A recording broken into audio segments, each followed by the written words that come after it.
I promise to make you happy forever. Will you marry me? The guy got down on one knee, holding out a ring. Tears welled up in the woman's eyes as she smiled, saying yes. Anyone watching might think it was a sweet moment, but I knew who that guy really was, and this wasn't a happy scene for me. Congrats! Can I chat with you for a sec? I chimed in, and his face drained of color instantly. Just a heads up, things are about to get interesting. My name's Iris. I'm 37 and snap wedding photos for a bridal services company. It's all about catching those perfect moments when couples, families, and friends are celebrating the big day. I've been into photography since I was little and always imagined doing something related to it for a living. I learned about wedding photography at a wedding during high school and was hooked. The idea of capturing those important couple moments was so satisfying. Around then, a friend introduced me to Sean. He was a corporate guy who was into photography too. We clicked, and as we got closer, things just felt right. About a year in, we decided to get engaged. For my 25th birthday, he gave me a bunch of roses and popped the question. I vow to make you happy. Please, marry me. Yes. I was over the moon. We started planning the wedding, and both our families were super excited. Being the new addition to Sean's family, especially since there were mostly guys and all the women were already married, was pretty cool. Sean's mom, Lauren, was a gem. She treated me like her own, and we got super close, even spending weekends shopping and hanging out. Things with them were awesome until our daughter, Maria, came into the picture. After she arrived, something shifted with Sean. We both had jobs, and we'd always split the household tasks. He'd never had an issue with our setup before, but then our daughter came along, and boy, did that change things. Even when I was tackling the house chores, she'd need my attention. By the time I wrapped up tasks after she was asleep, it'd be super late, throwing me off for work the next day. It felt like I was juggling work, chores, and baby duty nonstop. And Sean? He'd just shrug and say, Isn't childcare supposed to be a mom thing? And wouldn't pitch in with our little one at all. He started slacking on his part of the housework. I tried talking it out, saying something like, Can you watch Maria for a bit? I've got some urgent work stuff and the house is a mess. But he'd make a face and go, Nah, I'm beat for my job. Just multitask with Maria. Isn't it a mom's job to look after the kid? Step up your game. I fired back. I'm doing the best I can. Plus, you've been letting things slide too, like forgetting the trash and leaving the bathroom dirty. He snapped. You always pull the kid card to get out of chores. You've been doing the bare minimum, like getting takeout and cutting corners on cleaning. Come on. Kids have to be the priority. If Maria got sick, I'd have to ask for a time off, and that might tick off my coworkers. But quitting wasn't an option. We needed the paycheck. So work came before house chores. I just wished he'd step up with Maria.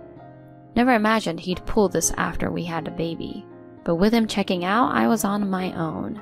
The idea of splitting up did cross my mind with all the stress, but thinking of Maria, I just couldn't go there.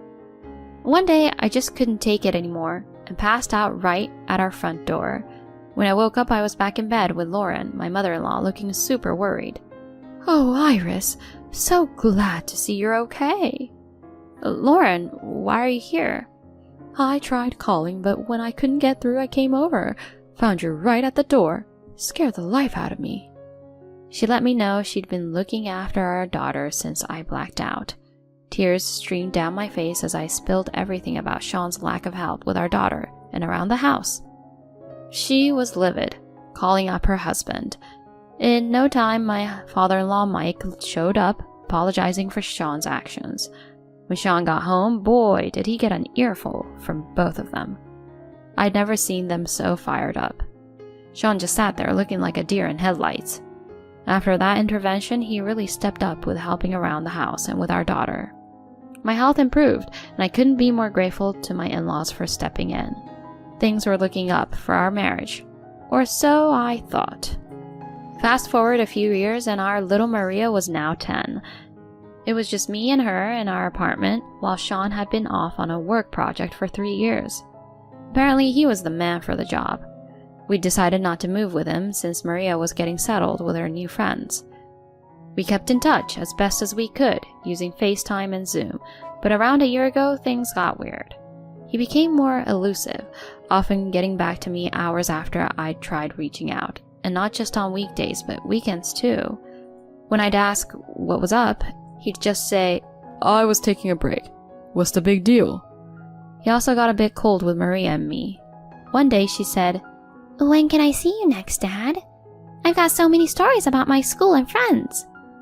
All he said was, I'm buried in work right now. You have to wait. Talk to your mom about your stuff. I snapped. Seriously? She just wants to chat. Can't you make some time? I told you I'm snowed under. I've got no time for a chit-chat. Let's not go over this again. Clearly he wasn't into it. Even being miles away, he had always sent gifts for Maria's birthdays and holidays. But recently he started using excuses like not knowing what to get or being short on cash.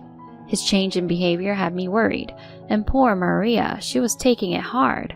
Just when I was trying to figure things out, a friend from school invited us to Disneyland. We have coffees and even go on trips together. She knew what was going on with Sean and probably thought it would cheer us up. Thinking of Maria, I jumped at the chance. We had an absolute blast at Disneyland. The kids were on cloud 9 with all the rides, and us adults even got emotional at the parades. "Mom, let's hit that ride next. Come on." Maria was pulling me along, all excited. It was just so great to see her this happy. After grabbing a bite, we headed for the castle. When we got there, there was this crowd all buzzing about something. People were saying, "How romantic," and "He's brave." We had to see what was up. There was this couple right in front of the castle. The guy was down on one knee with a ring saying, I want to be right there next to you from now on. I want to make you the happiest person ever. Will you marry me? "Of course. I'm looking forward to our future." Everyone was super pumped about this public proposal. But me? I was in shock because I knew that guy. Maria's voice trembled with surprise. "Why is Dad proposing to a woman I've never seen?" Yup, that was my husband, Sean, down on one knee. I didn't have words for Maria. Instead, I asked my friend to keep an eye on her as I made my way over to Sean and this mystery woman. When I got close, she gave me a puzzled look and said, "Can I help you?" Sean, though, looked like he wanted the ground to swallow him whole. Keeping my cool, I said, "Hi there, I'm Iris, a wedding photographer, and you two look picture perfect. Mind if I snap a few shots?" Her face lit up. "Really? That's awesome. How about an interview for a magazine piece too?" Before Sean could say anything, she chimed in, "Absolutely." I turned on my voice recorder. Always have it with me because of work. Turns out her name's Christina, a good 10 years younger than Sean. She's even introduced him to her folks. She thought he was divorced, having escaped a terrible marriage. "He's been nothing but wonderful to me. His ex sounds like a real piece of work. I'll treat him right." I watched as Sean squirmed, then took a bunch of pictures including their new rings. After swapping contact info and promising to circle back if the magazine was interested, I left them. Back with my friend, she looked worried. "What was that about?" I just shrugged, not wanting to get into it. As Maria and I headed home, my phone blew up with calls and texts from Sean. I ignored them all. His explanations? Couldn't care less. He's going to wish he never crossed me. A couple of days later, he called, sounding panicked. What have you done? He rambled on about problems at work. I snapped. You brought this on yourself. You cheated. You lied to such a young woman and frickin' proposed to her. What's wrong with you? He didn't have much to say after that. Later on, I met up with Christina and laid out the whole story. She was angry and hurt, especially when I showed her our wedding photos. I had no idea, she said, sounding heartbroken. He told me you two were done. I don't even know how to apologize to you. You don't need to apologize. We've both been played. I feel horrible for what my husband has done to you. I could not blame her for what has happened. If I had discovered Sean's affair earlier, she might have been spared. She gave back Sean's ring and ended things with him. Then she dropped a bombshell at his workplace. I bet they weren't too thrilled with him. When I finally spoke to Sean, I didn't hold back. Obviously, I'm leaving you. Get ready to pay up for what you've done. He tried to bargain. Look, I ended things with Christina. Let's work this out. I shot back. Have you lost your mind? The moment you started this, it was done. And just so you're clear, I've got all the proof I need. Photos, recordings, you name it. Christina even offered to compensate me, but she's not the one to blame here, so I turned her down. Christina handed over their text messages and photos as evidence instead of a financial settlement. Just so you know, I've shown everyone the evidence of your affair. Both our families know, and trust me, they're livid. Sean, sounding desperate, said, Look, I'm truly sorry. Being on my own made me do stupid things. But a divorce? Think about Maria. It's gonna be rough for her with just one parent. I couldn't believe he'd go as far as proposing to someone else while we were still married, and then use our daughter to try and make things right. I fired back. Growing up with a dad who cheats is a whole lot worse than having a single mom. I'll take care of her.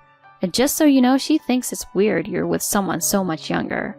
She doesn't want to see you anymore. He barely managed to say, Can I just talk to her once?